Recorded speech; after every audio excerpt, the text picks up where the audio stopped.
Salut à tous, bienvenue sur votre info Mercato du jour. Au programme, Manchester United n'a aucune intention de re-signer Cristiano Ronaldo alors qu'Ineos rejette les revendications de sacrifice salaire. Tottenham prend un risque énorme en snuffant un mouvement pour une star de 50 millions de livres sterling après des mois de travail sur le transfert. Manchester City étourdit Arsenal avec un double plongeon spectaculaire de 180 millions de livres sterling à Newcastle. Le troisième de PL prépare déjà son offensive pour recruter Ibrahim Mbaye.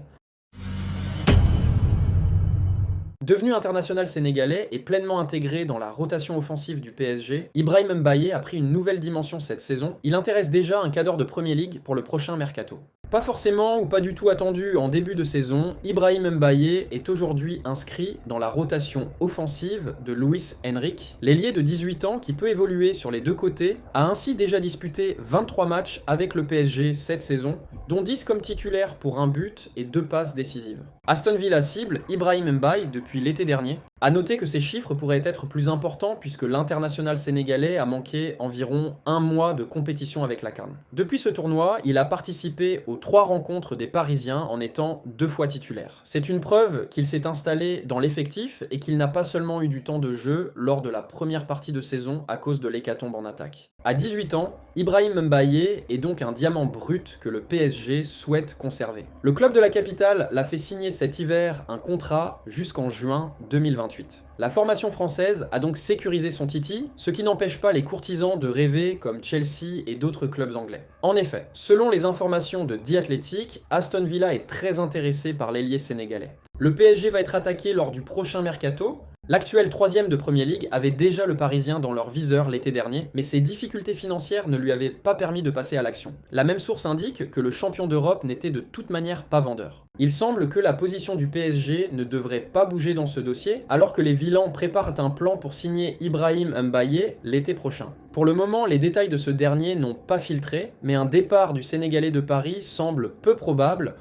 Tottenham a choisi de ne pas s'incliner sur l'évaluation de Magnus Aklouche par Monaco et pourrait chercher à conclure un meilleur accord pour lui cet été, mais pourrait finalement regretter cette décision. Un mouvement potentiel pour le joueur de 23 ans avait pris des semaines, voire des mois. En préparation, les Spurs effectuant de vastes missions de repérage et explorant à la fois les conditions personnelles et le cadre financier nécessaire pour conclure un accord avec Monaco. Comme indiqué, il est entendu que l'accord aurait coûté plus de 50 millions de livres sterling, Aklouche étant prêt à accepter des conditions qui correspondent à la structure salariale existante de Tottenham. Cependant, les Spurs ont choisi de se retenir pour l'instant et devraient plutôt revoir le transfert dans la fenêtre estivale lorsqu'il entrera dans les 2 dernières années de son contrat actuel. Tottenham avait suivi de près la situation d'Akliouche l'été dernier et à nouveau cette saison, Monaco ayant été surpris par le manque de pression du club du nord de Londres pour forcer le problème. On s'attendait à ce que les Spurs fassent une déclaration audacieuse lors de la dernière fenêtre de transfert, mais cela ne s'est pas concrétisé.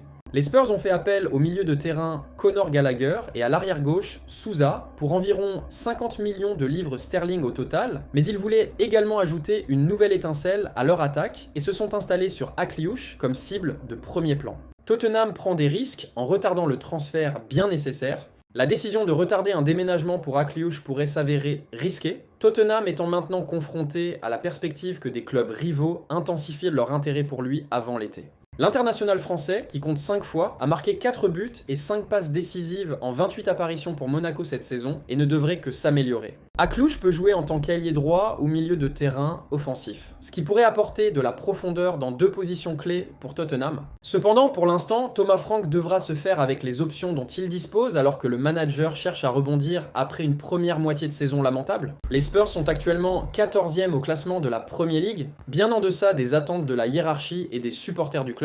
Leur match nul 2-2 avec Manchester City dimanche, étant revenu de 2-0, offre un certain espoir que Frank puisse renverser les choses. Frank reste le favori pour être le prochain manager de la Premier League licencié, cependant, donc un changement dans ce département ne peut être exclu.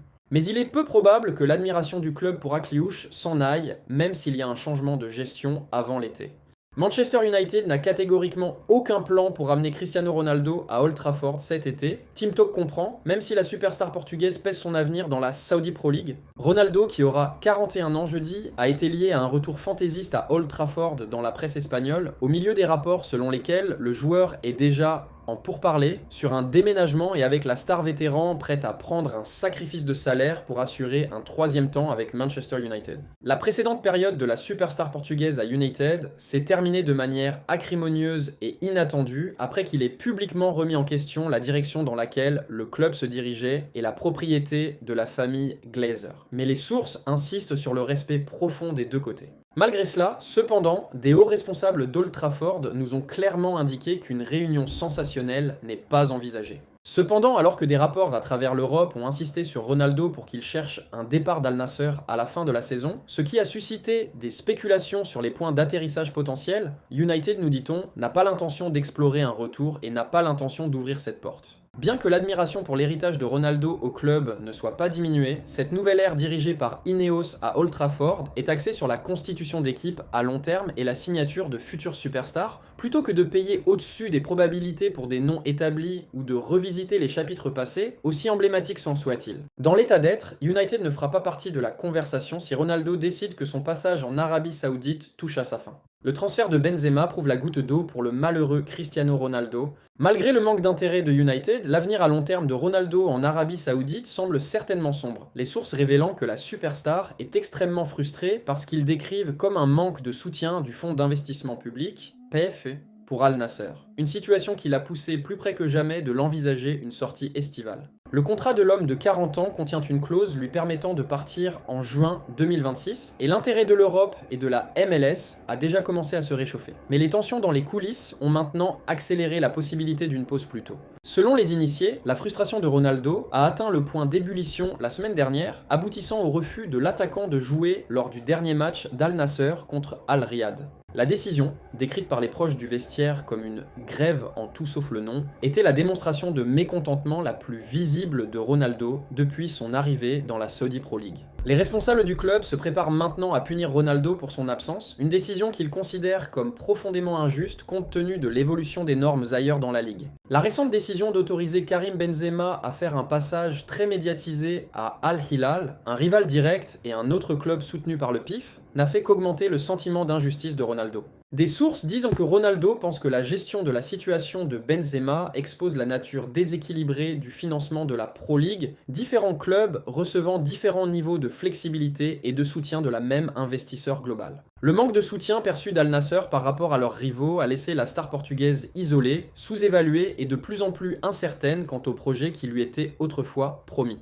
Arsenal est fermement intéressé par la signature de Sandro Tonali, bien que Manchester City puisse faire dérailler ses plans avec un double mouvement sensationnel, tandis que Chelsea est également dans le mélange. Arsenal a été étonnamment lié à un coup à succès pour Tonali le jour de la date limite, alors que le journaliste allemand Florian Plettenberg a affirmé que les Gunners exploraient un mouvement après avoir ouvert le dialogue avec Newcastle. Cependant, cette affirmation a rapidement été coupée par le correspondant de Newcastle du Chronicle, Lee Ryder, qui a insisté sur le fait qu'il n'y avait aucun contact. L'agent de Tonali, Giuseppe Rizzo, insiste sur le fait qu'il n'a pas pris contact avec Arsenal. Cependant, notre initié du transfert, Graham Bailey, a confirmé qu'il y avait effectivement eu un contact bref et informel entre les deux parties au sujet d'un éventuel transfert. Selon une mise à jour de The Sun, Arsenal surveille la situation du milieu de terrain au cas où il deviendrait disponible pour un transfert cet été. Les Gunners préparent déjà un coup potentiel à succès d'une valeur de 100 millions de livres sterling. Le patron de l'Arsenal, Mikel Arteta, est censé être un grand admirateur de Tonali et veut l'associer à Declan Rice au milieu de terrain.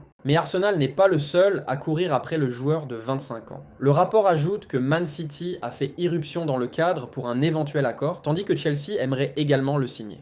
Pep Guardiola, comme Arteta, est un grand fan de Tonali. Pour aggraver les choses pour Newcastle, il est affirmé que Guardiola envise un double raid potentiel pour Tonali aux côtés de Tino Livramento. Manchester City a eu 2 stars de Newcastle. Des sources nous ont confirmé en novembre que City suit Livramento, qui est évalué par Newcastle à plus de 80 millions de livres sterling, 93 millions de dollars, 109 millions de dollars. De retour à Tonali, Liverpool a également été lié à l'Italien, tandis que la Juventus doit être considérée comme des chevaux sombres dans la course de transfert. Tonali et sa famille sont connus pour être désireux de retourner en Italie, où la Juve est ses plus grands prétendants. Newcastle a vu Alexander Isak forcer un transfert à Liverpool l'été dernier, mais The Sun rapporte que Tonali agira beaucoup plus respectueusement envers les Magpies cette année.